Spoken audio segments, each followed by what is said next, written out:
Hi friends, welcome my channel சைரியா. இன்றைக்கி நம்ம என்ன பார்க்க போகிறோன்னா பருப்பு சாதம். வாங்க வீடியோக்குள்ளே போகலாம். ஒரு கிளாஸ் பருப்பு எடுத்துக்கோங்க. அதுக்கு ஈடாக 2 கிளாஸ் அரிசி எடுத்துக்கோங்க. அப்போ தான் நல்லாயிருக்கும். அதை நல்லா வாஷ் பண்ணிவிட்டு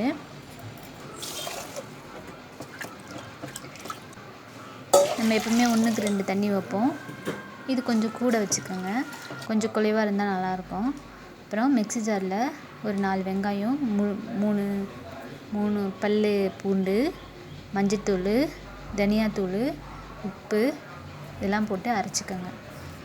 உங்களுக்கு தேவைன்னா காஞ்ச மிளகா ஒரு 5-6 போட்டு அரைச்சிக்கோங்க. அரைச்சி அந்த அரிசி கூட நம்ம கழுவி வச்ச அரிசி கூட அதையும் போட்டு கலரி விட்டு விசில் விட்ருங்க. 3-4 விசில் விட்ருங்க. தண்ணி எக்ஸ்ட்ரா ஒரு டம்ளர் வச்சுருங்க. வச்சா தான் நல்லாயிருக்கும். கொஞ்சம் குறைவாக இந்த மாதிரி வரும். பாருங்கள், பார்க்கவே அழகாக இருக்குது, டேஸ்ட்டாக இருக்கும். உங்களுக்கு வேணும்னா அது ஒரு மாதிரி எண்ணெய் இல்லாமல் இருந்தால் ஒரு மாதிரியாக இருக்கும்ட்டு, உங்களுக்கு வேணும்னா உங்களுக்கு இஷ்டப்பட்டால் தாளித்து கூட அதில் ஊற்றிக்கலாம். கடுகு போட்டு ஒரு காஞ்ச மிளகாய் போட்டு 4 மிளகு போட்டு கூட கருவேப்பிலை போட்டு பெருங்காயத்தூள் போட்டுக்கோங்க. கொஞ்சம் கொத்தமல்லி தழை இதெல்லாம் தாளித்து நெய் கூட இது கூட விட்டுக்கோங்க. இன்னமும் டேஸ்ட்டு கொடுக்கும். நான் நெய் போடலை, ஆயில் மட்டும் தான் ஆட் பண்ணியிருக்கேன்.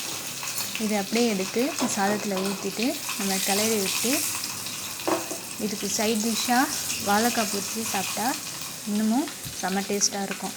இதை விட இந்த சாதத்துக்கு காய்களை விட சிப்ஸு, அப்பளம், வெங்காயம் அந்த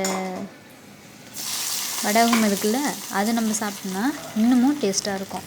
இப்போ நம்ம மிக்ஸி ஜாரில் அரைச்சோம்ல, அதை நம்ம அப்படியே பச்சையாகவே சேர்த்துட்டோம். ஆனால் அதுக்கு பதிலாக நம்ம அதை எண்ணெய் விட்டு கொஞ்சம் லைட்டாக அந்த பச்சை வடை போகிற அளவுக்கு கொஞ்சம் வதக்கிட்டு அதை இந்த அரிசி கூட நம்ம ஆட் பண்ணோன்னா இன்னமும் நல்லாயிருக்கும், டேஸ்ட்டாக இருக்கும். இதுவே நல்லா டேஸ்ட்டாக இருக்கும். ஆனால் இதுக்கு சைட் டிஷ் வாழைக்காய் செம்ம டேஸ்ட்டாக இருந்துச்சு. நீங்களும் இதை வீட்டில் ட்ரை பண்ணி பாருங்கள். ரொம்பவும் ஈஸியான டிஷ் தான். உங்களுக்கு நெக்ஸ்ட் வீடியோவில் பார்க்குறேன். தேங்க்யூ ஃபார் வாட்சிங்.